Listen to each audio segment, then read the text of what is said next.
அன்பான தேவ பிள்ளைகளை, இப்பொழுது இன்றைக்கு நம்ம பார்க்க வேண்டிய அந்த பகுதியை நாம் பார்ப்போமா? உபாகமத்தின் புத்தகத்தை எடுத்துக்கொள்ளுங்கள். 13ஆம் அதிகாரத்தின் 18ஆம் வசனத்திலே, கர்த்தர் தமது கோபத்தின் உக்கிரத்தை விட்டு திரும்பி உனக்கு தயை செய்து உனக்கு இறங்கி அவர் உன் பிதாக்களுக்கு ஆணையிட்டபடி உன்னை விருத்தி அடைய பண்ணுவார். இது மோசே இஸ்ரவேல் ஜனங்களை பார்த்து சொல்லுகிறார். எப்படி? கர்த்தர் தமது கோபத்தின் உக்கிரத்தை விட்டு திரும்பி உனக்கு தயை செய்து உனக்கு இறங்கி, அதாவது மனதுருக்கத்தின் தேவன் உனக்கு இறங்கி அவர் உன் பிதாக்களுக்கு ஆணையிட்டபடி உன்னை என்ன செய்வாரா? விருத்தி அடைய பண்ணுவார். விருத்தி என்று சொல்லும் பொழுது ஒரு பெருக்கம், விருத்தி என்று சொல்லும் பொழுது ஒரு விரிவாக்கம். ஆண்டுடைய பிள்ளைகளே, இன்றைக்கு நீங்க காலையில இந்த இடத்துல வந்திருக்கிறீங்க. ஏதோ ஒரு சூழ்நிலை நிமித்தமாக நீங்க குறுகி போய்கொண்டே இருக்கலாம். நீங்க குறுகி குறுகி குறுகி நீங்க வந்து கொண்டே இருக்கலாம். இப்போ என்ன ஆகுமோ, என்ன செய்ய போகிறோம் என்கிற அந்த சூழ்நிலையில ஒருவேளை வந்திருக்கலாம். தேவ பிள்ளைகளை, அந்த சூழ்நிலையை பார்த்துதான் இந்த மனதுருக்கத்தின் தேவன் சொல்லுகிறார், இந்த குறுகி கொண்டு நீ வருகிற இந்த சூழ்நிலையில ஆண்டவர் என்ன சொல்கிறார் என்றால், உன் பிதாக்களுக்கு நான் ஆணையிட்டு இருக்கிறேன், உன் பிதாக்களுக்கு நான் உடன்படிக்கை பண்ணியிருக்கிறேன், உன் பிதாக்களுக்கு நான் ஆணையிட்டு இருக்கிறேன், வாக்கு பண்ணியிருக்கிறேன். எப்படி என்றால், உங்கள் பிள்ளைகளை நான் விருத்தி அடைய பண்ண. அன்பு தேவ பிள்ளைகளை, இன்றைக்கும் ஆண்டுடைய சமூகத்தில் வந்திருக்கக்கூடிய தேவ பிள்ளைகளை, நம்முடைய தேவன், இந்த மனதுருக்கத்தின் தேவன் பிதாக்களுக்கு ஆணையிட்டபடி நம்மை அவர் விருத்தி அடைய பண்ண போகிறார். இந்த மோசையின் மூலமாக உங்கள் பிதாக்களுக்கு ஆணையிட்டபடி நான் உங்களை என்ன செய்வேன்? விருத்தி அடைய பண்ணுவேன். இப்ப பிதாக்களுக்கு ஆணையிட்ட அந்த சம்பவத்தை நான் உங்களுக்கு சொல்ல விரும்புகிறேன். இந்த பிதாக்கள் யார் என்று கேட்டீங்கன்னா, இந்த அடிமைத்தனத்திலிருந்து எழுப்பி வந்தாங்க இல்லையா, அந்த பிதாக்கள் அல்ல. 6 லட்சம் புருஷர்கள் அவர்களுடைய தகப்பன்மார், அப்படி அல்ல. இந்த பிதாக்கள் யார் என்றால், ஆண்டுடைய பிள்ளைகளே, ஆதியாகமத்தின் புத்தகத்திலே வருகிறார்கள் பார்த்தீங்களா? முற்பிதாக்கள். ஒன்று ஆபிரகாம், ஒன்று ஈசாக்கு, ஒன்று யாக்கோபு. யாத்திராகமத்தின் புத்தகத்திலே 32ஆம் அதிகாரத்தின் 13ஆம் வசனத்திலே, உமது தாசராகிய ஆபிரகாமையும் ஈசாக்கையும் இஸ்ரவேலையும் நினைத்தருளும், உங்கள் சந்ததியை வானத்து நட்சத்திரங்களை போல பெருக பண்ணி, அதாவது வெற்றி அடைய பண்ணி, நான் சொன்ன இந்த தேசம் முழுவதையும் உங்கள் சந்ததியார் என்றென்றைக்கும் சுதந்தரித்துக் கொள்ளும்படிக்கு அவர்களுக்கு கொடுப்பேன் என்று உம்மை கொண்டே அவர்களுக்கு ஆணையிட்டு சொன்னீரே என்று கெஞ்சி பிரார்த்தித்தார். இந்த இடத்துல நீங்க பார்க்க முடியும். என்ன சொல்றாரு? அப்பா, அந்த இடத்தை அவங்க தப்பு செஞ்சு அந்த இடத்தை சுட்டி காண்பிக்கிறார். சுட்டி காண்பித்து, நீங்க சொன்னீங்களா, உங்க அதாவது முற்பிதாக்களுக்கு நீங்க சொன்னீங்களா, அந்த வார்த்தை என்னன்னா, அவர்களை நான் விருத்தி அடைய பண்ணுவேன் என்று சொன்னீங்களா, அந்த விருத்தியை இவர்களுக்கு நீங்க கொடுங்க, இவர்களை தண்டிக்காதீங்க என்று சொல்லு. இப்ப எதற்கு இந்த பகுதியை நான் சுட்டி காண்பிக்கிறேன்னா, பிதாக்கள் என்றால் யாரு? முற்பிதாக்கள். அந்த முற்பிதாக்கள் யாரு? 1 ஆபிரகாம், 2 3 யாக்கோபு. இந்த 3 பேருக்கு சொன்ன இந்த உடன்படிக்கை, இந்த வாக்குத்தத்தம், இந்த ஆணைதான் இன்றைக்கு நம்ம பார்க்கிறோம். பாத்தீங்களா? இந்த பகுதியில சுமார் 6 லட்சம் புருஷருடைய பிள்ளைகள், அல்லேலூயா, இந்த பிதாக்களுக்கு ஆணையிட்டு உறுதிப்பாடு பண்ணின இந்த மனிதர்கள், இந்த பிதாக்களுக்கு ஆணையிட்ட இந்த பிள்ளைகள் தான் இப்பொழுது 6 லட்சம் புருஷர்களாக அவருடைய பிள்ளைகளாக அங்கே நிற்கிறதை நாம் பார்க்க முடியும். அப்போ இந்த பிதாக்களுக்கு ஆணையிட்ட அந்த ஆபிரகாமுக்கு, அந்த ஈசாக்குக்கு, அந்த யாக்கோபுக்கு தேவன் கொடுத்த அந்த ஆணையை இப்பொழுது நான் உங்களுக்கு சுட்டி காண்பித்து வெகு சீக்கிரத்துல நான் உங்களுக்கு முடிக்க போகிறேன். அல்லேலூயா சொல்லுங்களேன் பாப்பா. அப்ப பிதாக்களுக்கு ஆணையிட்டபடி உங்களை விருத்தியாக்குவேன்னு சொன்னார்ல, அப்ப பிதாக்களுக்கு ஆணையிட்ட அந்த இடங்கள் என்ன என்பதை நம்ம இப்ப பார்க்க போகிறோம். ரொம்ப ஆச்சரியமா இருக்கும், விசேஷமாக இருக்கும். உண்மையிலே இப்படியும் இந்த சம்பவங்கள் இருந்ததா என்பதை நாம் ஆராய்ந்து பார்ப்பதற்கு இது ஏதுவாக இருக்கும். அல்லேலூயா. இப்ப முதலாவது தகப்பன் யாரு? ஆபிரகாம். இப்ப நம்ம 3 பேர் இருக்கிறாங்க. யாரெல்லாம்? ஆபிரகாம், ஈசாக்கு, யாக்கோபு. ஆபிரகாம் யாரு? தகப்பன். ஈசாக்கு யாரு? மகன். யாக்கோபு யாரு? பேரன். அப்போ தகப்பனாகிய ஆபிரகாமுக்கு எப்படி ஆணையிட்டு உடன்படிக்கை பண்ணி இருக்கிறார்? மகனாகிய ஈசாக்குக்கு எந்த இடத்துல, எந்த சூழ்நிலையில ஆணையிட்டு அந்த அருமையான மகனுக்கு அவர் உடன்படிக்கை பண்ணியிருக்கிறார்? அடுத்தது பேரனாகிய யாக்கோபுக்கு எந்த சூழ்நிலையில அந்த மனிதனுக்கு, அந்த யாக்கோபுக்கு ஆண்டவர் உடன்படிக்கை பண்ணி அந்த ஆணையிட்டது, அந்த சூழ்நிலை என்ன என்பதை பார்த்து, அந்த சூழ்நிலையில இருந்த அந்த மனிதனுடைய நிலைமையில நம்பவே முடியாதுங்க, நம்பவே முடியாது. அந்த நம்ப முடியாத அந்த சூழ்நிலையில ஆண்டவர் சொல்றார், உன்னை விருத்தி அடைய பண்ணு, மகனை உன்னை விருச்சி அடை பண்ணுவேன், பேரனை உன்னை விருச்சி அடை பண்ணுவேன். அந்த வார்த்தை தான் இப்பொழுது இருக்கக்கூடிய இந்த 6 லட்சம் புருஷனுடைய பிள்ளைகள். கைகளை தட்டி நான் இந்த இடத்துல நீங்க ஆபிரகாம் இருக்கலாம், இந்த இடத்துல நீங்க ஈசாக்கு இருக்கலாம், இந்த இடத்துல நிச்சயமாகவே யாக்கோபுகளாக நீங்க இருக்கலாம். தேவ பிள்ளைகளே, முற்பிதாக்களுக்கு ஆண்டவர் சொல்லுகிறார், யாக்கோபு, ஈசாக்கு, ஆபிரகாம் இந்த பிள்ளைகளுக்கு சொன்ன, இந்த அருமையான தேவ பிள்ளைகளுக்கு சொன்ன வார்த்தையின்படியாக அந்த வார்த்தையை நிறைப்படுத்தி இவ்வளவு தூரம் ஆசீர்வதிக்கப்பட்ட ஒரு விருத்தியடைய பண்ணின பிள்ளைகளாக அங்கே நிற்கிறார்கள் என்றால் ஒன்றை சிந்தித்துக் கொள்ளுங்கள் தேவ பிள்ளைகளே, ஆபிரகாம்களே, ஈசாக்குகளே, யாக்கோபுகளே, உங்கள் நிமித்தம் உங்கள் பிள்ளைகளுக்கு ஒரு விருத்தி உண்டாகும்.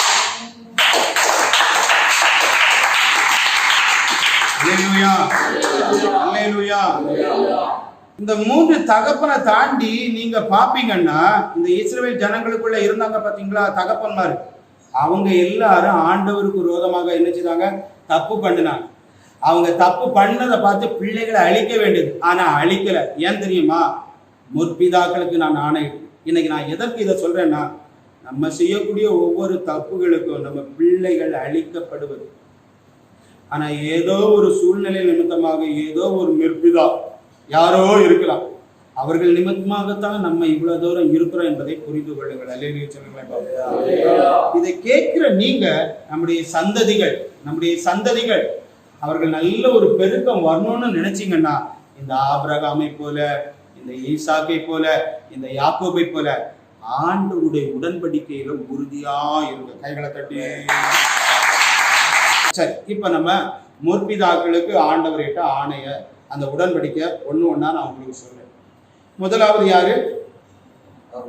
முற்பிதாவின் தகப்பனாகிய முதல் தகப்பன் ஆபிரகாம். தகப்பனாகிய ஆபிரகாமுக்கு ஆண்டவர் பண்ணின உடன்படிக்கை எந்த பகுதி தெரியுமா?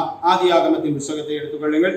அதனுடைய 17ஆம் அதிகாரம், அதனுடைய 2ஆம் வசனமும் அதன் 4ஆம் வசனம் வாசிக்கிறேன்.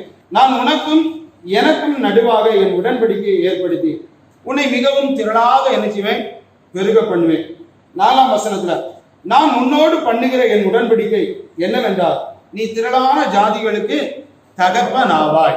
இந்த 2 பகுதியை நான் உங்களுக்கு சுட்டி காண்பிக்கிறேன். இந்த 2 வசனத்துல என்ன சொல்றாருன்னா, தேவனாகிய கர்த்தர் ஆபிரகாமை பார்த்து சொல்கிறார், உன்னை திரளாக பெருக பண்ணுவேன். 2ஆம் பகுதியில நீங்க பாப்பீங்கன்னா, உன்னை திரளான ஜாதிகளுக்கு தகப்பனாகும். இப்ப இவர் சொல்லக்கூடிய நேரத்துல இந்த ஆபிரகாமின் வயது எத்தனை தெரியுமா? அதனுடைய 1ஆம் வசனம், சுமார் 99 வயது. நன்றாக புரிந்து கொள்ளுங்க. சுமார் 99 வயதுடைய ஒரு கிழவனை பார்த்து, ஒரு வயது முதிர்ந்த, இனி அவரால் எதுவுமே ஆகாது, செய்ய முடியாத சரீரத்தில் அப்படிப்பட்ட ஒரு நிலை, அந்த மனிதனை பார்த்து, அந்த தகப்பனை பார்த்து, அந்த ஆபிரகாமை பார்த்து ஆண்டவராகிய தேவன் சொல்கிறார், ஒன்ன திரளாக பெருக பண்ணுவேன். விசுவாசிக்கிறவங்க கரங்களை.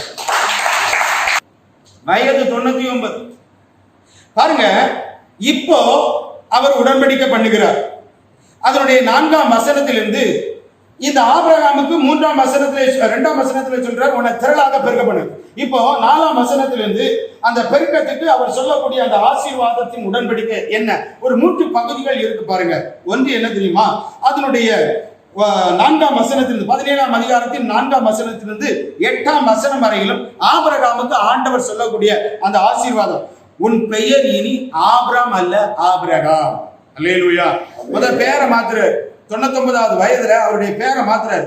இப்ப நீ ஆபிரகாமா இருக்கிற, இனி நீ ஆபிரகாம். ஆபிரகாம் என்றால் திரளான பிள்ளைகளுக்கு தகப்பன். அடுத்து சொல்றாரு, உனக்குள் ஜாதிகள் நினைச்சுவாங்க உருவாவார்கள். அல்லேலூயா. 2வது சொல்றாரு அந்த வசனத்துல, அந்த பகுதிகளில் வரக்கூடியத வரிகளாக நான் சொல்றேன். முதல் என்ன செய்கிறாரு, உன் பேரை மாத்துறாரு, ஆபிரகாம் என்று சொல்லி மாத்துகிறார். 2வது, உனக்குள் ஜாதிகள் உண்டாகும். 3வது, உனக்குள் ராஜாக்கள் உண்டாகுவார்கள். அடுத்து சொல்றாரு, உன் பிள்ளைகளுக்கு நீ நடக்கிற பத்தியா இந்த பூமியை சுதந்திரமாக கொடுப்பேன். உடன்படிக்கை ஆபிரகாமுக்கு உண்டான உடன்படிக்கை. உன் பிள்ளைகள் இந்த தேசத்தை சுதந்திரத்துக் கொள்வார். நீ பெறப்போகிற பிள்ளைகள் எப்படி தெரியுமா? உனக்குள்ள வரக்கூடிய ஜாதிகள் பெரிதாக இருப்பார்கள். உனக்குள்ளே வருகிற ஜாதிகள் மாத்திரமல்ல, ராஜாக்களும் அதற்குள்ளே உருவாகுவார். எப்போ? வயசு எத்தனை? 99. கொஞ்சம் இதை சிந்தித்து விடுங்க. நீங்க சில நேரங்கள்ல, ஐயோ இனியா எனக்கு இப்படிப்பட்ட ஒரு நிலை அப்படி என்று சொல்லி நீங்க நினைப்பீங்க. கிடையாது. உன்னை விருத்தி அடைய பண்ணுவேன், உன் மேல உடன்படிக்கை பண்ணிட்டாருன்னா எந்த வயதாக இருந்தாலும் சரி கர்த்தர் அதை செய்து முடிக்கக்கூடியவர். இரண்டாவது என்ன சொல்றார்? அடுத்தது இந்த உடன்படிக்கையில அடுத்த பகுதி என்னன்னா, அதனுடைய 15ஆம் அதாவது 9ஆம் வசனத்திலிருந்து 14ஆம் வசனம் வரையும் எப்படின்னா, எப்ப நான் உனக்கு பிறக்க போகிற உனக்கு தரக்கூடிய பிள்ளைகள் அவர்கள் எப்படி இருக்கணும்னா, அவர்கள் விருத்த சேதனம் பண்ண வேணும், அவர்கள் 8ஆம் நாள்ல விருத்த சேதனம் பண்ண வேணும், அவர்கள் அதாவது பிறக்கக்கூடிய உனக்குள்ள வீட்டுக்குள்ள பிறக்கக்கூடிய ஆண் பிள்ளைகள், நீ பணத்துக்கு வாங்கக்கூடிய ஆண் பிள்ளைகள், இவர்கள் எல்லாரும் நீ என்ன செய்யணும், விருத்த சேதனம் பண்ண வேண்டும் என்று சொல்லி அங்கே அவர் என்ன செய்கிறார், அந்த உடன்படிக்கையில 2ஆம் பகுதியில சொல்றார். இதை நான் சொல்றதை நீங்க புரிந்து கொள்ளுங்க. பாருங்க, 99 வயதுல சொல்றாரு, உனக்கு பிறக்க போகிற உன் பிள்ளைக்கு நீ விருத்த சேதனம் பண்ணு. நடக்குமா நடக்காதா தெரியாது, ஆனா ஆண்டவர் சொல்றார். இவன் கேட்டுக்கிட்டே இருக்கிறான், நல்லா கொஞ்சம் இவன் கேட்டுக்கிட்டே இருக்கான். அடுத்தது 3ஆம் பகுதியை பாருங்க. அந்த உடன்படிக்கையில 3ஆம் பகுதி, அது 15ஆம் வசனமும் 16ஆம் வசனம். அதுல என்ன சொல்றார் பாருங்க, உன் மனைவியை சாரா என்று சொல்லாத சாராள் என்று கூப்பிடு. அப்படி என்றால் அநேக பிள்ளைகளுக்கு தாயாக மாறப்போகிறார். சுமார் அந்த அருமையான மகளுடைய வயது 90 வயது கிட்ட இருக்கும். அல்லேலூயா சொல்லுங்களேன் பாப்பா, அல்லேலூயா சொல்லுங்களேன் பாப்பா. அந்த மனைவியை பார்த்து ஆண்டவர் சொல்றார், அவ திரளான ஜாதிகளுக்கு தகப்பனாக தாயாக போகிறார். அதுக்கப்புறம் சொல்றாரு, நான் அவளை ஆசீர்வதித்து அவளாலே சந்ததியை உனக்கு பெருக பண்ண போகிறேன். அடுத்தது சொல்றார், சாராள் மூலமாக ஜாதிகளும் ராஜாக்களும் என்ன செய்கிறாங்க, பிறப்பார்கள். சரி, இதுதான் இவருக்கு ஆண்டவர் கொடுத்த உடன்படிக்கை. இப்ப இந்த உடன்படிக்கையில நடந்த அந்த சம்பவத்தை நான் இப்போ உங்களுக்கு சொல்ல போறேன். முதல் பகுதியில உனக்குள்ள ஜாதிகள் பிறக்க போகிறார்கள். 2ஆம் பகுதியில அந்த பிறக்கக்கூடிய பிள்ளைகளுக்கு நீ என்ன செய்ய, விருத்த சேதனம் பண்ணு. 3ஆம் பகுதியில் அந்த உடன்படிக்கையில உன் மனைவி நிமித்தமாக இது எல்லாம் நடக்க போகுது அப்படின்னு சொல்கிறார். இப்போ நீங்க 3ஆம் வசனத்தை வாசிங்க பாப்போம். சரி, எப்போ 2ஆம் வசனத்துல நீங்க என்ன பாத்தீங்க, உன்னை திரளாக பெருக பண்ணு. இது பெருக பண்ணுவேன்னு சொன்ன உடனே ஆபிரகாம் என்ன செய்கிறாரு, முகம் குப்புற விழுந்து தேவனை என்ன செய்கிறான், பணிந்து கொள்ளு. பணிந்து கொண்டதுக்கு அப்புறம் உடன்படிக்கை வருது. இவ்வளவு காரியங்கள் 3 பகுதி வருது. இந்த 3 பகுதிகள் முடிந்த பிற்பாடு இந்த ஆபிரகாம் பண்றத பாருங்க. கடைசி அந்த வசனத்தை வாசிப்பீங்களா? 17ஆம் வசனம். அப்பொழுது ஆபிரகாம் போதும் நிறுத்துங்க. என்ன செய்தான், வணங்கினான். இப்ப என்ன செய்கிறான், சிரிக்கிறான், நகைக்கிறான். அப்படின்னா 99 வயதுடைய எனக்கு இனியா பிள்ளைகள், 90 வயதுடைய என்னுடைய மனைவிக்கு இனியா பிள்ளைகள்? வாய்ப்பே இல்லை, வாய்ப்பே இல்லை. இவர் சிரிக்கிறார், இவர் வணங்குறார் தெரியுமா? அதுக்கு என்ன காரணம்? இப்ப இவர் சிரிக்கிறதற்கு என்ன காரணம்? நகைக்கிறதற்கு, நகை என்ற பரியாசம் ஆண்டவருக்கு முன்பதாக என்ன காரணம்? சிரிக்கிறதுக்கு அதாவது வணங்குறதுக்கு என்ன காரணம்? 2வது அவர் நகைக்கிறதுக்கு என்ன காரணம்? அவருக்கு நினைப்பு என்ன தெரியுமா? ஓஹோ, இஸ்மவேலை ஆண்டவர் பெருக பண்ண போகிறார் அப்படி என்று நினைத்தார். ஆனா தேவனுடைய திட்டம் அது அல்ல. தேவனுடைய திட்டம் எப்படி என்றால், சாராளின் மூலமாகத்தான் உன்னுடைய சந்ததிகள் என்று சொல்லி சாராள முடிவா சொன்ன பொழுது இவனுக்குள்ள என்ன வந்துச்சு, இது நடக்குமா? எதுக்கு இதை நான் சொல்ல வர்றேன்னா, ஆபிரகாமோடு உடன்படிக்கை பண்ணும் பொழுது அவனுடைய மனநிலைய பாத்தீங்களா? மனநிலை ஆண்டவரே பேசும் பொழுது அவன் என்ன செய்கிறான், நம்பாம இது நடக்க வாய்ப்பே இல்லை என்று அவன் சிரிக்கிறான். எதற்கு இதை நான் சொல்கிறேன் என்றால், தேவ பிள்ளைகளே, இன்றைக்கு நீங்களும் நானும் இந்த ஆபிரகாமை போல இனியா வாய்ப்பே இல்லை, இனியா நடக்க போறதே இல்லை, இனியா எந்த வாய்ப்பும் இல்லை என்று சொல்லி ஒரு முற்றுப்புள்ளி வைக்கிறோம். பாத்தீங்களா? வச்சுக்கிட்டு நம்ம என்ன சொல்றோம்னா, இந்த ஆபிரகாம் சொல்றான், உம்முடைய சமூகத்துல இஸ்மவேல் பிழைப்பானாக. ஏதோ ஒரு சூழ்நிலையில வந்த ஒரு மகன் அவன் பிழைப்பானாக என்று சொன்னார். ஆனா ஆண்டவர் பண்ணிவிட்டார் உடன்படிக்கை. நல்லா புரிஞ்சுங்க, இவன் இப்படி சிரிப்பான்னு ஆண்டவருக்கு தெரியாது. இவன் இப்படி சிரிப்பான்னு ஆண்டவருக்கு தெரியாது. ஆனா ஆண்டவர் உடன்படிக்கை பண்ற. இப்ப நான் எதற்கு சொல்றேன்னா, நீ என்ன தப்பு பண்ண போறங்கிறது தெரியாது, நீ என்ன சேட்டை பண்ண போறது தெரியாது. ஆனா தேவன் உனக்கு வாக்கு பண்ணி விட்டார். கைகளை தட்டி நான் சொல்றேன், நீ ஆண்டவரை அசட்டை பண்ண போற உண்மைதான், ஆனா அவர் வாக்கு பண்ணி விட்டார். சரி, இப்ப நீங்க பாத்தீங்கன்னா இந்த 17ஆம் அதிகாரத்துல கிழமை அசட்டை பண்றோம். 18ஆம் அதிகாரத்துல யார் அசட்டை பண்றா நான் கேட்கிறேன்? சாரா. இப்ப இதுல நீங்க பார்க்கக்கூடிய நேரத்துல என்ன பார்க்கணும்னா, ரெண்டு பேருக்குள்ளேயே இனி இதுக்குள்ள வாய்ப்பே இல்ல. உங்களுக்குள்ளாகவும் அன்பு தெய்வ பிள்ளைகளை, இனி வாய்ப்பே இல்லை என்று சொல்லி உங்க மனதுக்குள்ள ஓடிக்கொண்டே இனியா பிறக்க போறது இல்லை, இனியா ஜாதிகள் இல்லை, இனியா என் பிள்ளைகளா பிரபுக்கள், என் பிள்ளைகளா ராஜாக்கள், வாய்ப்பே இல்லை இங்கிற அந்த எண்ணத்துல நீங்க இருந்து கொண்டிருக்கிறதை கர்த்தர் அறிவார். ஆனா ஆண்டவர் உங்க மேல வச்சிருக்கிற அந்த உடன்படிக்கை அது நிச்சயமாகவே மாறாது.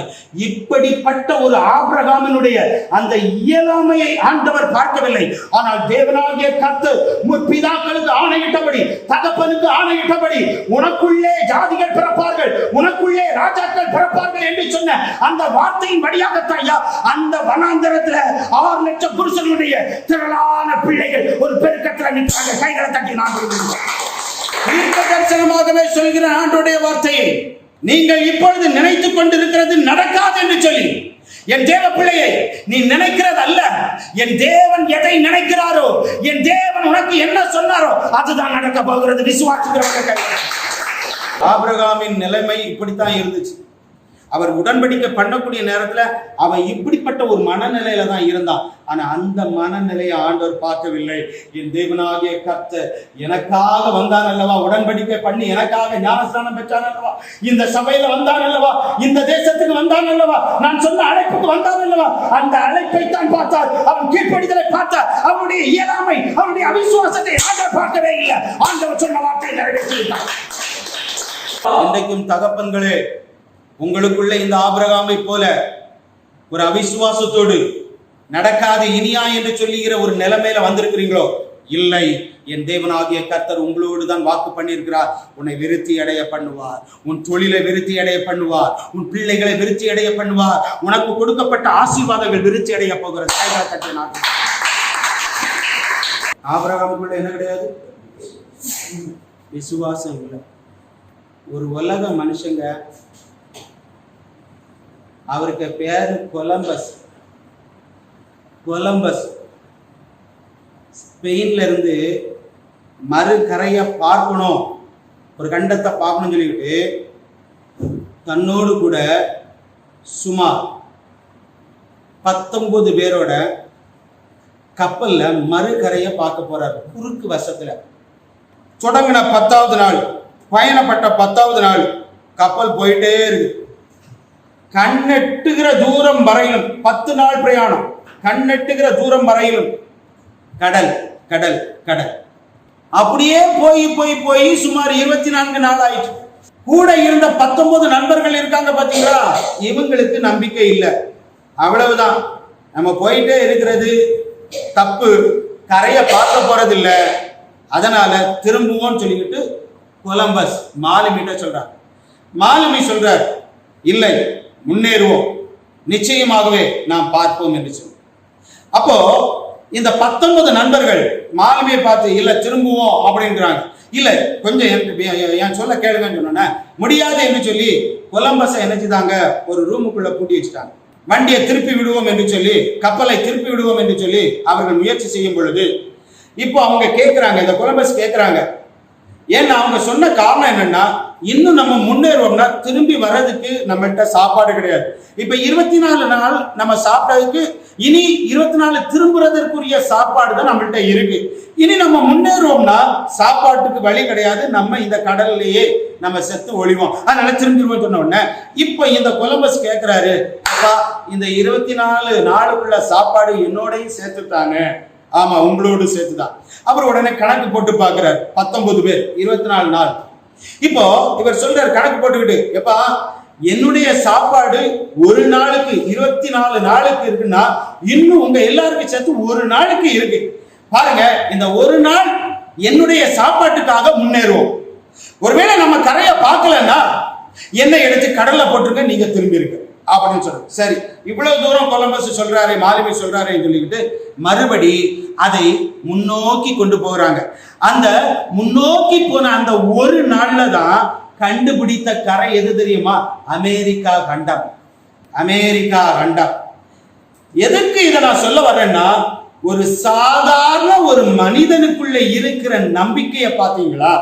எப்படியாகிலும் கரையை கண்டுபிடிக்கலாம், எனக்கு ஒரு நம்பிக்கை இருக்கு, எனக்கு ஒரு விசுவாசம் இருக்கிறது, நம்முடைய முயற்சிக்கு ஒரு பலம் உண்டு என்று சொல்லி அந்த நம்பிக்கை இருந்தது. பார்த்தீங்களா? இதைத்தான் நான் இப்பொழுது சுற்றி வருகிறேன். என் தேவ பிள்ளை ஆபிரகாமுக்குள்ள அந்த நம்பிக்கை இல்லை. ஆனாலும் தேவனாகிய கர்த்தர் சொன்ன பொழுது 18ஆம் அதிகாரத்துக்கு அப்புறம் அவர் தன் தேவனை நம்பினார். என் தேவனாகிய கர்த்தர் இன்றைக்கு உங்களுக்குள்ளே நம்பிக்கை இருக்கிறதா?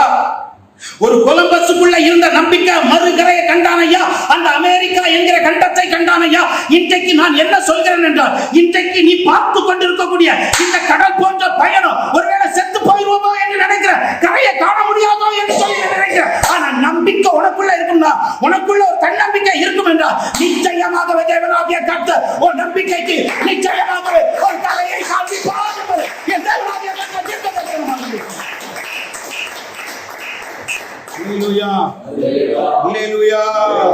நம்பிக்கையினால் நீ வாழ்வாய். மகன் யாரு? ஈசாக். இந்த ஈசாக்குக்கு ஆண்டவர் எந்த சூழ்நிலையில, அவன் இருந்த என்ன நிலைமையில ஆண்டவர் அவனோடு ஆணையிடுகிறார் என்பதை பாருங்க. வாசிப்போமா? ஆதியாகமத்தின் புத்தகம் 26ஆம் அதிகாரத்தை எடுத்துக்கொள்ளுங்க. அதனுடைய 5ஆம் வசனத்தையும் 24ஆம் வசனத்தையும் இப்பொழுது நான் உங்களுக்கு வாசிக்கிறேன். நான் உன் சந்ததியை வானத்தின் நட்சத்திரங்களைப் போல பெருக பண்ணி உன் சந்ததிக்கு இந்த தேசங்கள் யாவையும் தருவேன். உன் சந்ததிக்குள் பூமியில் உள்ள சகல ஜாதிகளும் ஆசீர்வதிக்கப்படும் என்றார். 24ஆம் வசனத்திலே, அன்று ராத்திரியிலே கர்த்தர் அவனுக்கு தரிசனமாகி, நான் உன் தகப்பனாகிய ஆபிரகாமுடைய தேவன், பயப்படாதே, நான் உன்னோடு கூட இருந்து என் ஊழியக்காரனாகிய ஆபிரகாமின் நிமித்தம் உன்னை ஆசீர்வதித்து உன் சந்ததியை பெருக பண்ணி. இதுல ஒரு சின்ன ஒரு வார்த்தை, ஒரே ஒரு வார்த்தையை நான் இப்போ உங்களுக்கு சொல்றேன். இந்த இடத்துல நீங்க பாப்பீங்கன்னா உன் சந்ததியை. இப்ப நான் ஆபிரகாம்கிட்ட வாரேன். ஆபிரகாமுக்கு ஆண்டவர் ஆணையிடும் பொழுது ஆபிரகாம் வீட்டுல யாரெல்லாம் இருந்தாங்க? ஆபிரகாமோடு யாரெல்லாம் இருந்தாங்க? ஆபிரகாமுக்கு 2 மனைவிகள் இருந்தாங்க, ஒரு மகன் இருந்தான். புரியுதா? ஆபிரகாமுக்கு ஆண்டவர் ஆணையிடும் பொழுது, உடன்படிக்கை பண்ணும் பொழுது 2 மனைவிகள் இருந்தார்கள், ஒரு மகன் இருந்தார்.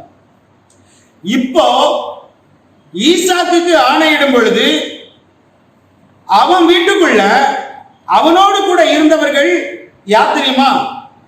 ஒரு மனைவி, 2 பிள்ளைகள். ஆபிரகாமுக்கு 2 மனைவிகள், ஒரு பிள்ளை. ஈசாக்குக்கு ஒரு மனைவி, 2 பிள்ளைகள். ஏன் இதை நான் உங்களுக்கு சுட்டி காண்பிக்கிறேன்னா, இந்த பகுதியில் நீங்க வசனத்தை வாசிக்கும் பொழுது உன் சந்ததி என்றுதான் அதிலே இருக்கும். உன் சந்ததி, சந்ததி என்றால் ஒருமை. ஆனா இங்க ஈசாக்குக்கு எத்தனை பிள்ளைங்க இருக்கிறாங்க? 2 பிள்ளைங்க இருக்கிறாங்க. அப்பன்னா வசனம் என்ன சொல்லணும்? சந்ததிகளை நான் ஆசீர்வதிப்பேன். ஆனா எழுத்து எப்படி வருது? இந்த தமிழ் அழகான இந்த நம்ம படிக்கிற இந்த இதுல சந்ததி என்றுதான் இருக்கும். நல்லா புரிஞ்சுங்க, கருத்தை நீங்க புரிந்து கொள்ளுங்க. சந்ததி என்றுதான் இருக்கும். இந்த ஜேம்ஸ் வெர்சன் என்கிற அந்த பைபிள்ல சீட் அப்படின்னா விதை, உன் விதை, விதைகள் அல்ல, உன் விதை அப்படின்ற. இன்னொரு இங்கிலீஷ்ல அங்க எழுதப்பட்ட ஒரு காரியத்தை நான் சொல்லுகிறேன் பாருங்க. அதாவது சோரிங் சொல்லிட்டு எழுது, அதாவது குழந்தை, சந்ததி அப்படி என்று இருக்கு. இப்ப எதற்கு இதை நான் சொல்றேன்னா, அநேக வேதங்கள்ல அதாவது இங்கிலீஷ்ல பன்மையை குறித்து எழுதியிருப்பாங்க. அது தவறானது என்பதை நீங்கள் புரிந்து கொள்ள வேண்டும்.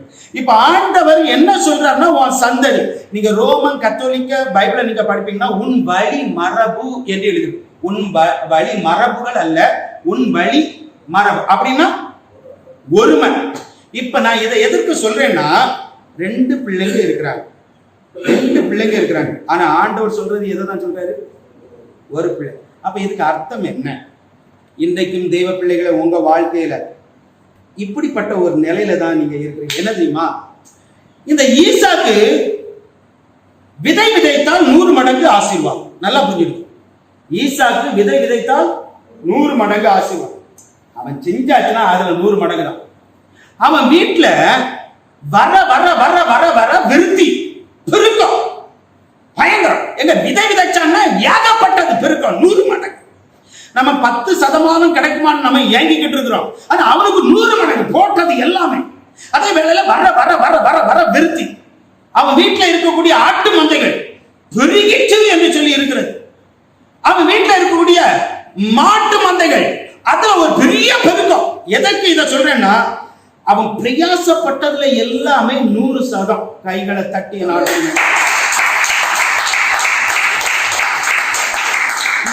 மாடு இந்த காரியங்களுக்கு அவன் வீட்டுல வேலைக்காரர்கள் பெருக்க ஏராளம். ஆபிரகாமை விட ஏராளம் பேர்.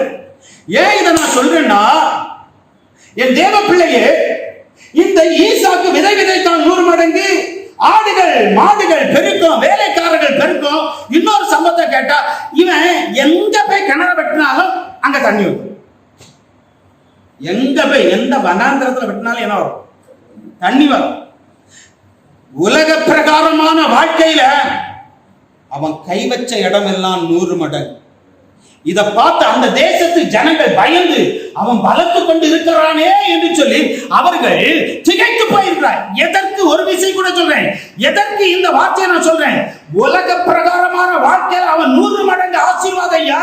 ஆனா பெத்த பிள்ளைகள்ல அவன் தோல்வி ஒரு பகுதி. பெத்த பிள்ளைகள்ல 2 பிள்ளைகள், அந்த 2 பிள்ளைல ஒண்ணு அவன் நினைச்சது மாதிரி கிடையாது. ஒன்னே ஒண்ணுதான், அது கண்ணே கண்ணே.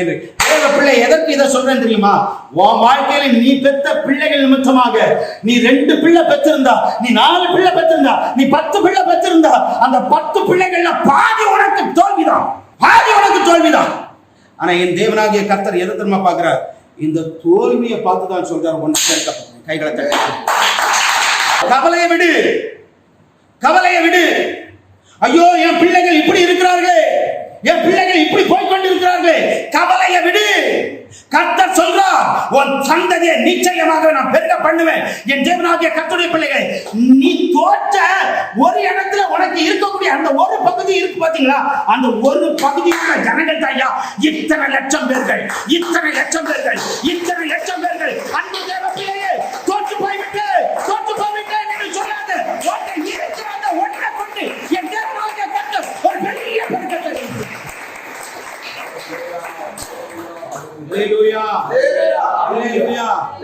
பெருக்க எங்கிருந்து வந்தது தெரியுமா? தோற்றப்பட்ட தோல்வி அடைந்த ஒரு பகுதியிலிருந்து வந்ததுதான் இவ்வளவு பெரிய பெருக்கு. அன்பு தேவ பிள்ளைகளே, தீர்க்க தரிசனமான வார்த்தையை உங்களோடு பேசிக் கொண்டிருக்கிறேன். பெத்த பிள்ளைகள் நிமித்தமாக வேதனை அனுபவித்துக் கொண்டிருக்கிறீர்களா? இன்றைக்கு தீர்க்க தரிசனமாகவே சொல்றேன், வேதனையை அனுபவித்த அந்த பிள்ளைகளை கொண்டு என் தேவன் இருக்கிறார்கள். கலங்காத, பயப்படாத. என் தேவனாகிய கர்த்தர் நிச்சயமாகவே அவர் நிச்சயம் உங்க தோல்வி. இந்த இடத்துல பல பேர் பல காரியங்களை நீங்க தோத்து போயிருக்கிறீங்க. பல காரியங்கள், ஒருவேளை பிள்ளைகளை பெற்றதுனால சில இடத்துல தோல்வி அடைந்து போயிருக்க, ஒருவேளை பிரயாசப்பட்டதுல 100 மடங்கு இல்ல, நீ தோற்று போனவனாக இருக்கலாம். ஆனா இன்றைக்கு கர்த்தர் சொல்கிறார், தோற்று போன பகுதியை பார்க்காத, இருக்கிறதை என் ஆண்டவர் பெருக்கத்தை உண்டாக, இருக்கிறதை ஆண்டவர் பெருக்கத்தை உண்டாக, இருக்கிறதை ஆண்டவர் மேன்மைப்படுத்த போகிறார். பாருங்க, தோற்று போனதை வச்சே என் ஆண்டவர் நிச்சயமாகவே மேன்மைப்படுத்தும், அவராலே ஆகும். அல்லேலூயா. நீ உதவாது என்று சொல்ற பாத்தியா, அந்த உதவாததை கொண்டு இந்த இடத்துல ஆண்டவராகிய தேவன் நீ ஆண்டவருடைய சமூகத்தில் ஜெபிப்பாய் என்றால் அதை கொண்டே விருத்தி அடையப்படக்கூடிய தேவனாகிய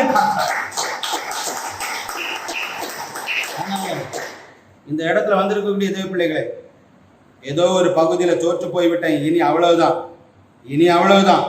இனி என்னால ஒரு வாழ்க்கை, என்னால இனி முன்னேற முடியாது என்று சொல்கிற அந்த நிலையை விட்டுவிடு. அவர் உன்னோடு பண்ணின உடன்படிக்கை அது நிச்சயமாகவே அது பலிகி பெருகும். அல்லேலூயா. யாக்கோபை கொண்டு என் தேவனாகிய கர்த்தர் அந்த வனாந்தரத்துல 6 லட்சம் புருஷர்களோடு ஒரு திரளான ஜனங்கள் நிற்கிறார்கள் என்றால் தோற்று போனேன் என்று சொல்லி கவலைப்படாத, என் தேவனாகிய கர்த்தர் நிச்சயமாகவே இருக்கிறாய் கொண்டு வேலைப்படுத்துகிறேன். சரித்திரத்துல நடந்த ஒரு சம்பவத்தை உங்களுக்கு சொல்றேன் பாருங்க. சரித்திரத்துல நடந்த ஒரு சம்பவம் 1967ஆம் ஆண்டு சட்டமன்ற தேர்தல் நடந்தது. அப்ப போட்டியிட்டது யார் தெரியுமா? 2 பேர்கள்.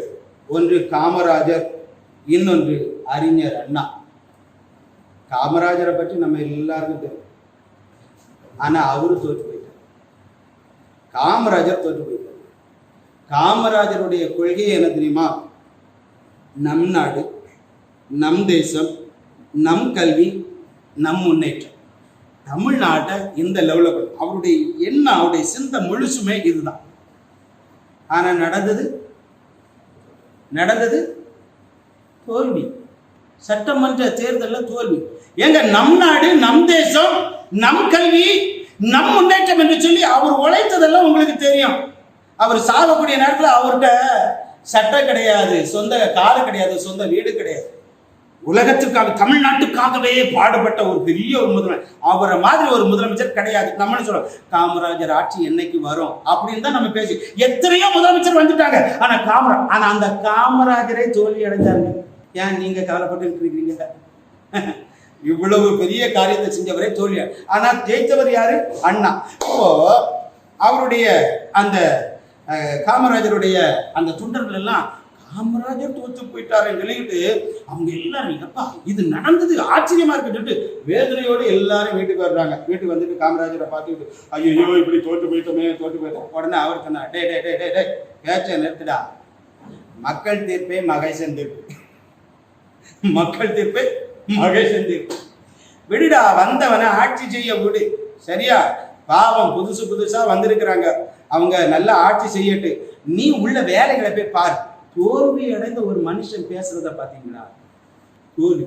இதை நான் உங்களுக்கு சொல்றேன்னா, பக்குவம் அடைந்தவர்கள் தோற்று போனதை பார்க்க மாட்டார்கள். அடுத்த முன்னேற்றம் எது என்பது கைகளை கட்டி.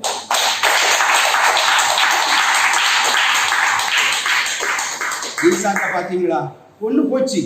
ஆனா யாக்கோபை கொண்டு என் தேவன் ஆசீர்வதிப்பார், என்னை விருத்தியடைய பண்ணுவார், அவர் சொன்ன வாக்குத்தத்தம் நிறைவேறும் என்று சொல்லி அவர் விசுவாசித்தார். ஆண்டவர் அதை நிறைவேற்றார். 3வது யாரு? யாக்கோபு. இப்ப யாக்கோபுக்கு ஆண்டவர் ஆணையிட்ட இடம் மிக பக்காவா இருக்கும், பயங்கரமா இருக்கும்.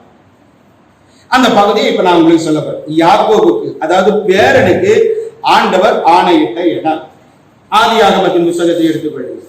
இந்த ஆதியாகமத்தின் புத்தகத்திலே அதனுடைய 28ஆம் அதிகாரம் 14ஆம் வசனம், உன் சந்ததி பூமியின் தூளை போல் இருக்கும், நீ மேற்கேயும் கிழக்கேயும் வடக்கேயும் தெற்கேயும் பரம்புவார், உனக்குள்ளும் உன் சந்ததிக்குள்ளும் பூமியின் வம்சங்கள் எல்லாம் ஆசீர்வதிக்கப்படும்.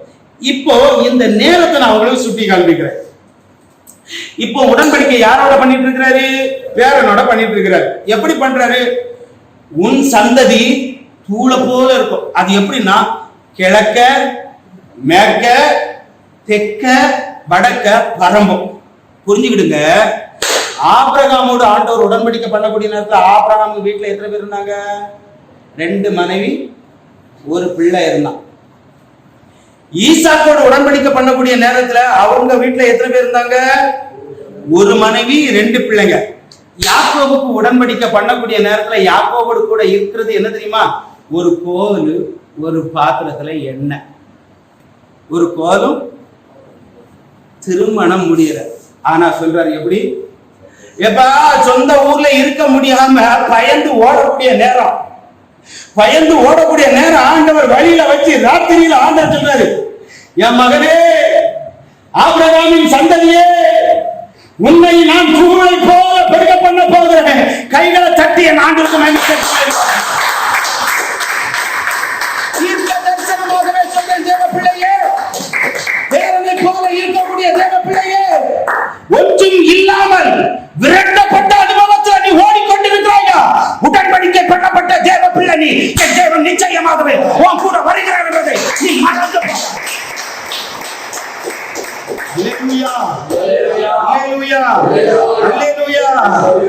அருமையான ஒரு இடம் பாருங்க. திருமணம் முடிக்கவில்லை, அவன் வீட்டுல எதுவுமே இல்ல, வனாந்தர வழி, இருட்டு பாதை. அந்த இருட்டிலும் தூங்கக்கூடிய நேரத்தில் அவனுடைய சொப்பனத்தை ஆண்டவர் வந்து சொல்றாரு, நான் உன்னை தூள போல பெருக பண்ண போகிறேன்டா, நிச்சயமாக நான் உனக்கு சொன்னதை செய்யுமா, உன்னை கைவிடவே மாட்டேன். எல்லாராலும் விடப்பட்ட சூழ்நிலையில தன்னந்தனிமையாக நிற்கிறீர்களா? உங்களை பார்த்துதான் ஆண்டவர் சொல்கிறார், நீ கிழக்கேயும் மேற்கேயும் தெற்கேயும் வடக்கேயும் நீ பரம்ப போறாய். விசுவாசிக்கிறவங்க என் தேவ சமூகத்துல ஆண்டவரை மகிமைப்படுத்துவோமே.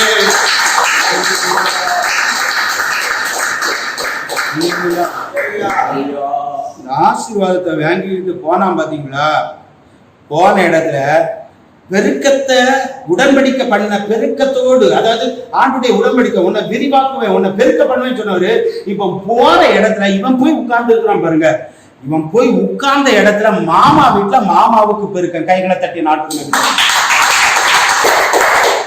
உடன்படிக்கை பண்ணப்பட்ட தேவ பிள்ளைகள் போற இடத்துலயும் பெருக்கம்தான். எல்லாம் உடன்படிக்கை பண்ணப்பட்ட தேவ பிள்ளைகளுக்கு நம்ம போற இடத்துல அவர்களுக்கும் பெருக்கம் உண்டாகும். கணங்களை கண்டு நீங்க பாப்பீங்கன்னா, இந்த மனுஷன் அவன் வேலை செய்கிறான், ஒரு சின்ன மாற்றம், அதாவது சம்பளம் எனக்கு வேணும்னு சொன்னோம்னா சரி பிரித்து கொடுக்குறாங்க. இப்ப பிரித்து கொடுக்க பொழுது இவன் ஆடு தனியா, அவன் ஆடு மாமாவுடைய ஆடு தனியா இருக்கக்கூடிய நேரத்துல என் தேவனாகிய கர்த்தர் இந்த ஆடுகளை விருத்தி அடைய பண்ணுன்னு சொன்ன மாமாவுடையும் பெரிய ஒரு பெருக்கத்தை பெற்றுக்கொண்டான். கைகளை தட்டி நாட்டு கொண்டு வந்த கால்நடைகளை பாத்தீங்கன்னா அவ்வளவு பெரும் திரளான கூட்டம். இப்போ வாக்கு பண்ணியிருந்தார் பாத்தீங்களா, உன்னை திரளாக பெருக்க பண்ணுவேன்னு சொல்லிக்கிட்டு இந்த மாமா வீட்டுல இருக்கக்கூடிய நேரத்துல தகப்பனுக்கு ஒரு பிள்ளைதான், அதாவது ஆபிரகாமுக்கு ஈசாக்குக்கு 2ல 1தான். ஆனா யாக்கோபுக்கு கல்யாணம் முடிக்கிறதுக்கு முன்னாடியே சொன்ன வாக்கு தாத்தா, நீ கிழக்க மேற்க பிறந்தது 12 முத்துக்கள். கைகளை தட்டி சொல்ற பிள்ளைகளை, தோல்வி அடைந்த வீட்டுக்குள்ள உள்ள பிள்ளைகளை கொண்டு முத்துக்களை, பெரிய ஒரு சந்ததிய ராஜாக்களை பிறக்கக்கூடிய பிள்ளைகளாக பாருங்க. அவன் மாமா வீட்டுல போனா மாமாவுக்கு பெருக்கும், அவனுக்கு பிள்ளைகளுடைய பெருக்கம் 12. அடுத்தது அவனுக்கு பிள்ளைகளுக்கு வேண்டிய ஆசீர்வாதங்கள் அதுல பெருக்கம். இப்ப நேர வீட்டுக்கு வந்துட்டான், எங்க சொந்த தேசத்துக்கு வந்துட்டான். இப்ப சொந்த தேசத்துல இருந்து நேர எங்க போகிறான்னா எகிப்து தேசத்துக்கு போறான். சுமார் 70 பிள்ளைகளோடு போகிறான், சந்ததிகளோடு போகிறான். அந்த இடத்துக்குள்ள என்ன நடந்தது தெரியுமா? இந்த யாக்கோபின் சந்ததிகள் வர்ற வர்ற வர்ற வர்ற தேவ பிள்ளையே, நீ எங்க போனாலும் நீ விருத்தி அடையத்தான் செய்வாய், தவிர குறுகி போகவே மாட்டாய். விசுவாசிக்கிறவங்க யாக்கோபுக்குள்ள இருந்தது என்ன தெரியுமா? தன்னம்பிக்கை. இன்னைக்கு உங்களுக்குள்ள இந்த தன்னம்பிக்கை இருக்கும் என்றால் நிச்சயமாகவே தேவ பிள்ளைகளே, இப்ப நீங்க ஒத்தையா நடந்து போறீங்களா? இது ஒத்தை அல்ல, இது நிச்சயமாகவே திரளான கூட்டமாக மாறும். நடந்த ஒரு சம்பவத்தை நான் உங்களுக்கு சொல்றேன். நெப்போலியன் என்கிற ஒரு மிகப்பெரிய மகாவீரன் இருந்தான். அந்த மகாவீரனுடைய ஆட்சி கவிழ்க்கப்பட்டது. 8ஆம் லூயி என்கிற ஒரு மன்னனாக மாறுகிறான். அவன் என்ன செய்கிறான் என்றால், இந்த நெப்போலியனை எப்படியாவது பிடித்து விட வேண்டும், அவனை அழித்து விட வேண்டும். ஏன்னா அவன் இருந்தா நமக்கு பிரச்சனை. இப்போ இந்த 8ஆம் லூயினை துரத்துகிறான் என்று சொன்ன பொழுது இந்த மாவீரன் நெப்போலியன் என்ன செய்கிறான்னா, ஒரு தீவுக்குள்ளாக பதுங்கி விட்டான், சுமார் 1000 வீரர்களோடு. ஒரு மாசம் அங்கே இருந்தான், இனி அங்கே இருக்க முடியாது என்று சொல்லி அவன் என்ன செய்கிறான் என்றால், எப்படியாவது போரிட்டு தன்னுடைய அரியணையை பிடித்து விட வேண்டும் என்று சொல்லி அவன் என்ன செய்கிறான், தீவிலிருந்து வெளியே வருகிறான். வெளியே வரும் பொழுது இவனை எப்படியாவது பிடித்து விட வேண்டும் என்று சொல்லி இந்த 8ஆம் லூயி பல லட்சம் போர் வீரர்களோடு வந்து கொண்டிருக்கிறான். இதை பார்த்ததும் இந்த நெப்போலியன் செஞ்ச காரியத்தை உங்களுக்கு சொல்றேன். இப்ப நெப்போலியன் என்ன செய்கிறான்னா, ஒரு இடத்துல வந்து நிற்கிறான். போர் நடக்கக்கூடிய இடத்துக்கு முன்னாடியே வந்து நின்றுகிட்டு, இந்த 1000 போர் வீரர்களை நீங்க இங்கேயே நில்லுங்க, நான் போறேன். 1000 போர் வீரர்களோடு 8ஆம் லூயி நிற்கிறான். ஒத்த மனிதனாக இங்க வருகிறான். வந்துகிட்டு அவன் சொன்ன ஒரு வார்த்தை என்ன தெரியுமா, இப்பொழுது நீங்கள் 2 காரியத்தை செய்யலாம். ஒன்று, நீங்க இந்த இடத்துல என்ன கொஞ்சம் போடலாம். இல்லை என்றால் இரண்டாவது ஒன்று என்னன்னா, நீங்க செய்ய வேண்டிய ஒண்ணு, இப்ப நான் உங்க முன்னாடி வந்துட்டேன், என்ன கொஞ்சம் விடுங்க. 2, உங்கள் சக்கரவர்த்தி நான் மாவீரர் நெப்போலியன் வந்திருக்கிறேன், என் பின்னாடி வாங்க. இந்த வார்த்தையை கேட்ட உடனே 10,000 வீரர்கள் இருந்தாங்க பாத்தீங்களா. ஆனா இந்த வார்த்தையை கேட்ட உடனே ஒத்த மனுஷனா வந்து நின்னுகிட்டு இவ்வளவு அழகாக பேசுறாரே என்று சொல்லி, ஏற்கனவே இந்த படைகள் இவன் கூட இருந்தது.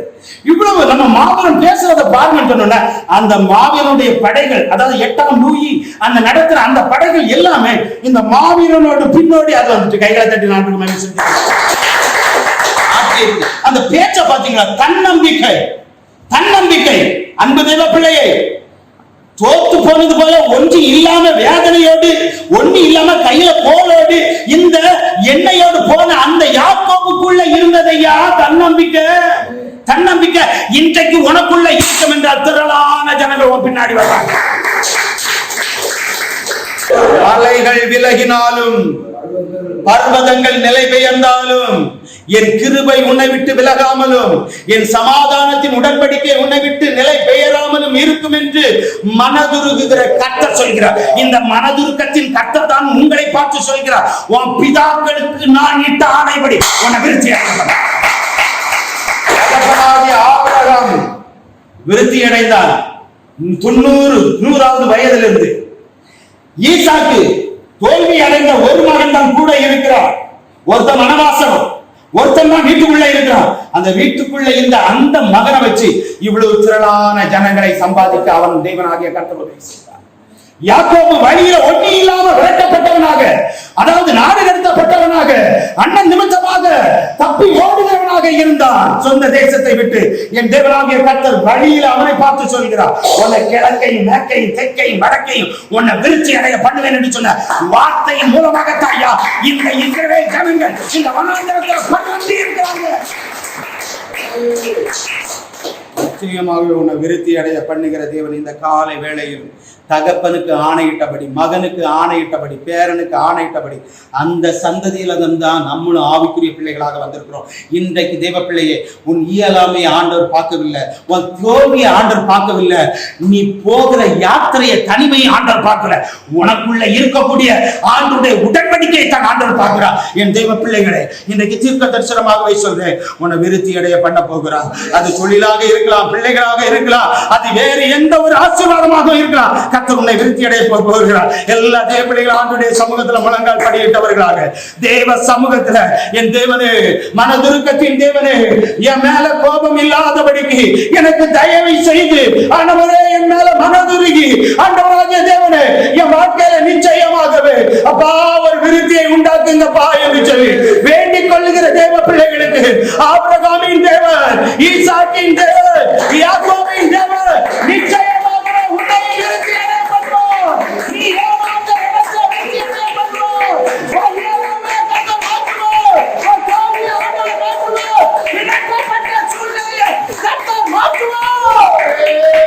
ஆண்டுடைய சமூகத்துல எல்லாரும் எழுப்பி நிற்போமா, எல்லாரும் எழுப்பி நிற்போமா. ஆண்டுடைய சமூகத்துல தேவன் சொன்ன வார்த்தைகளை நினைத்து ஆண்டவரை என்னையும் விருத்தி அடைய பண்ணுங்கப்பா. மனதுருக்கத்தின் தேவனே, என்னுடைய தவறுகளை நீங்க பார்க்காதீங்க ஆண்டவரை, என்னை மன்னித்து அந்த மனதுருக்கம் என்கிற அந்த குணாதிசயத்தின் மூலமாக ஆண்டவரே என்னை நீர் மன்னித்து ஆண்டவரே என்னையும் நீர் விருத்தி அடைய பண்ணுங்கப்பா. என் மேல வச்ச கிருபையை நீங்க விடாதீங்கப்பா, என் மேல வச்ச உடன்படிக்கையை வாராதீங்கப்பா. என் பிள்ளைகளுடைய வாழ்க்கையில ஒரு விருத்தியை தாருங்கப்பா. பிள்ளைகள் கால் நீடிக்கிற தேசத்தை என் பிள்ளைகளுக்கு நீங்க கொடுங்கப்பா.